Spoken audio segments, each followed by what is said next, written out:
I guess it's true what they say, how everyone has a story to tell. My story, however, isn't about myself, but my great-grandfather, Carl Frieden, who invented one of the world's first calculating machines. It is important for me to share his accomplishments with you because he has inspired me to strive for success and work hard towards my own goals in life. When my great-grandfather came to America from Sweden, he brought with him only hopes and dreams. He arrived to America by steamboat during the early 1900s and at the time had no money at all. He had no business connections nor any acquaintances except for the few friends he had made during the voyage. He knew he had to find himself a job quickly. The first wages my great-grandfather saw was $25 in gold, which he lost when he was robbed on Market Street in San Francisco. Most people would give up after being robbed for everything they've earned, but not my great-grandfather. He chalked it as a loss, got back up, and worked harder the next day.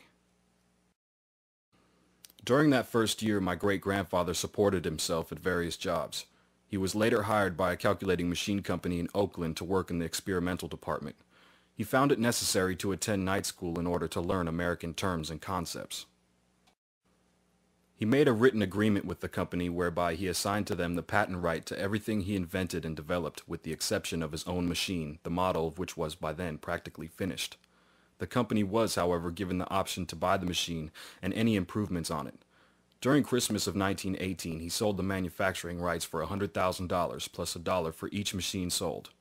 When he arrived home with a check for this amount, he said, "I didn't know that there was this much money in the world."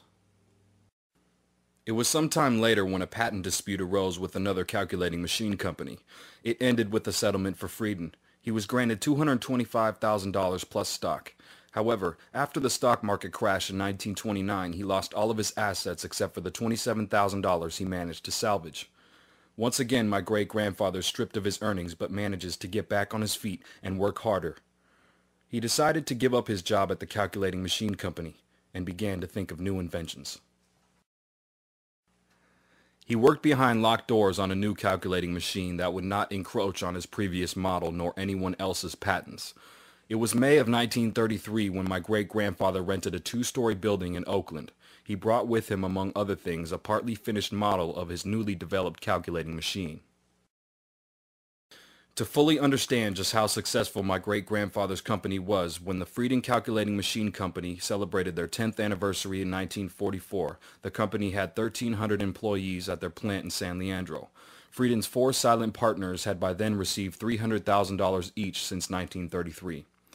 As for himself, he had owned 50% of the company's shares. He received dividends amounting to $1.2 million.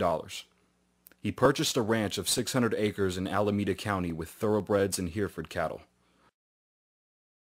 My great-grandfather's drive, imagination, and spirit led the company through difficult years and hard times. These same qualities guide us today and will enable us to meet the challenges of the future.